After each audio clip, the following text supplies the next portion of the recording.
So in the classrooms, we're talking about how the schools are making or receiving money and anything like that. Uh-huh. We were wondering how this school is funded.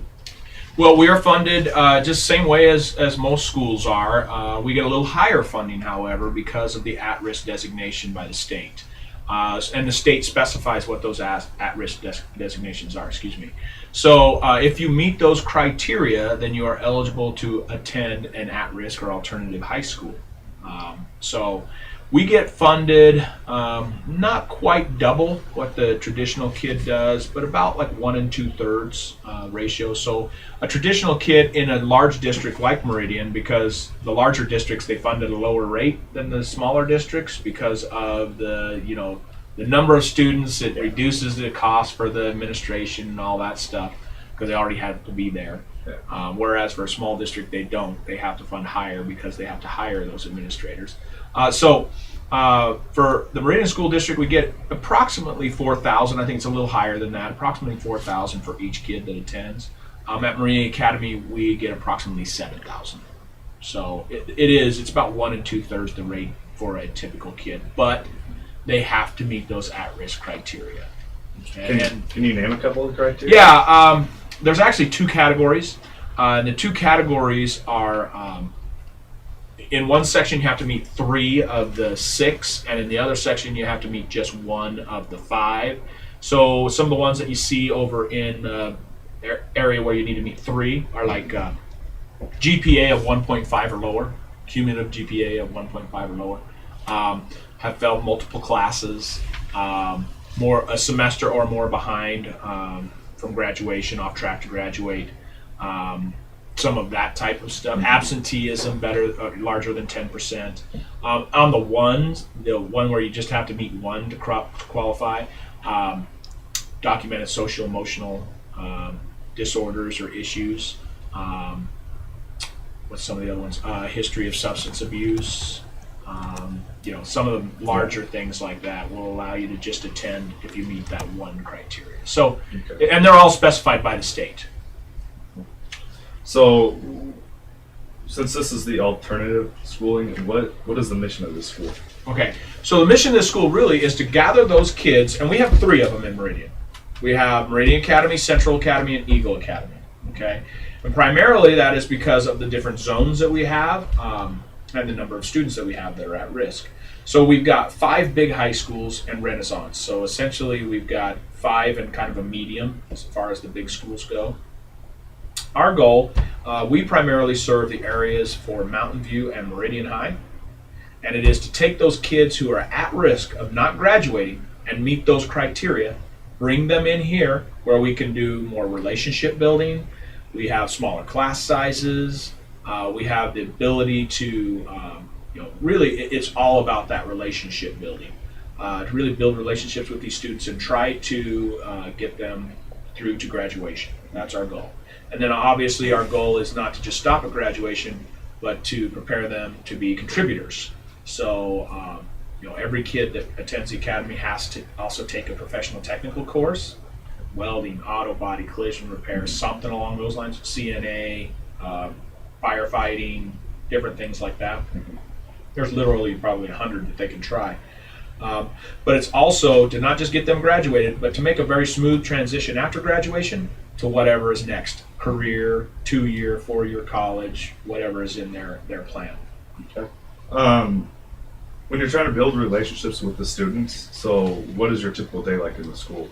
Are you out and about hanging out with the students in between classes, or? I do a lot of different things. It really depends upon, every day is completely different, and every 5 minutes is every day is different. So I've got a lot of paperwork. Obviously, you can see I've got a lot of paperwork, especially right now because we're right in the transition between grading periods. I do a ton of that. I also do the teacher evaluation, so I try to get into the classrooms as much as possible.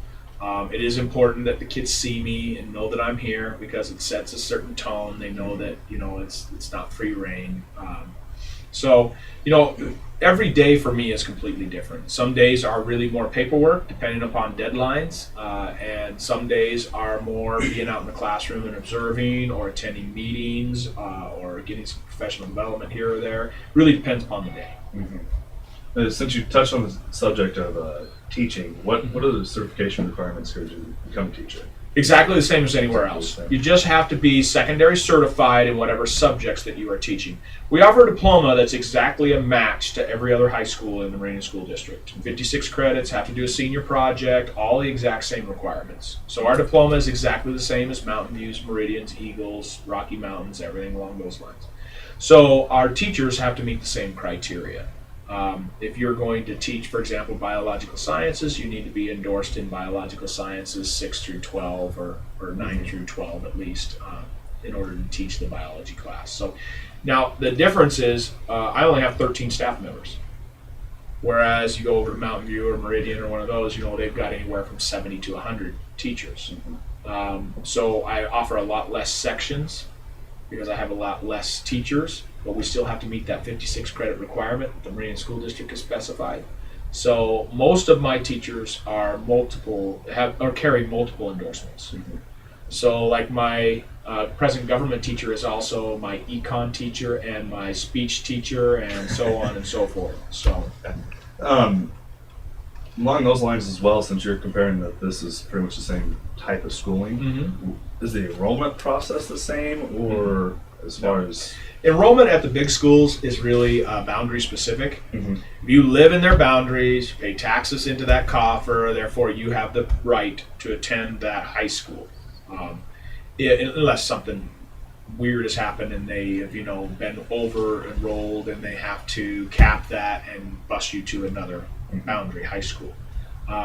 So basically, you live in the boundary, you go in, you say, I live, here's my address, you prove it, you verify it, they say, okay, welcome to Mountain View or Meridian or whichever high school that you live in. Completely different for Meridian Academy. Because you have to meet those criteria, you have to apply to Meridian Academy. Okay. So you have to fill out an application.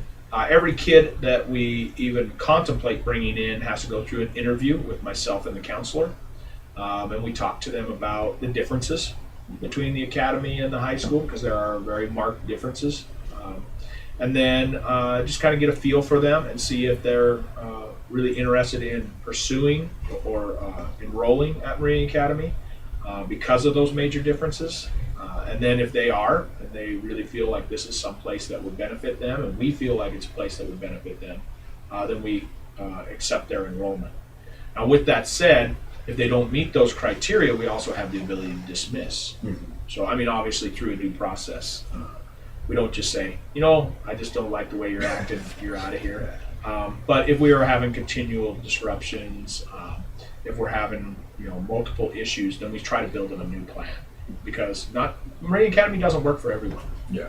And probably the last question of the day is since you flowed right into it, disciplinary policy, is it zero tolerance or whatever? No, not really. We're really not. My philosophy, everything is kind of based upon the administrator's philosophy of any school that you go to.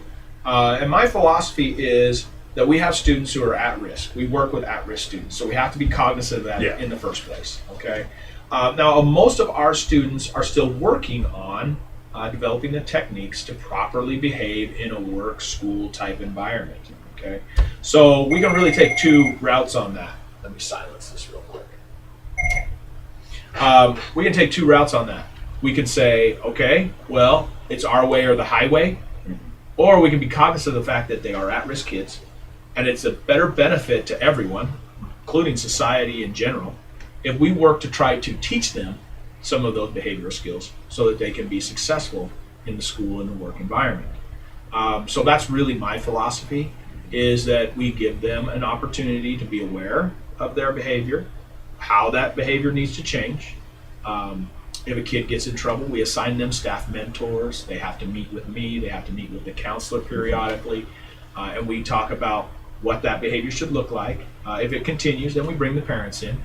We do a little behavioral RTI type intervention meeting, and we sit down and we say, okay, we're going to put your student on a contract. These are going to be the specifications of the contract. These are the behaviors that we expect. So we really don't dismiss very many unless there's a plan in place and they're just really not working or they don't want to be here. We do have kids that show up here and they were kind of forced here by their parents. That doesn't work very well because you can be dismissed and they know it, and they'll work very energetically sometimes to be dismissed. So. All right. Well, that should do it then. Okay, Appreciate it. you betcha. Thank you. Betcha. Thanks, guys. Thank you. Yeah. Thank you.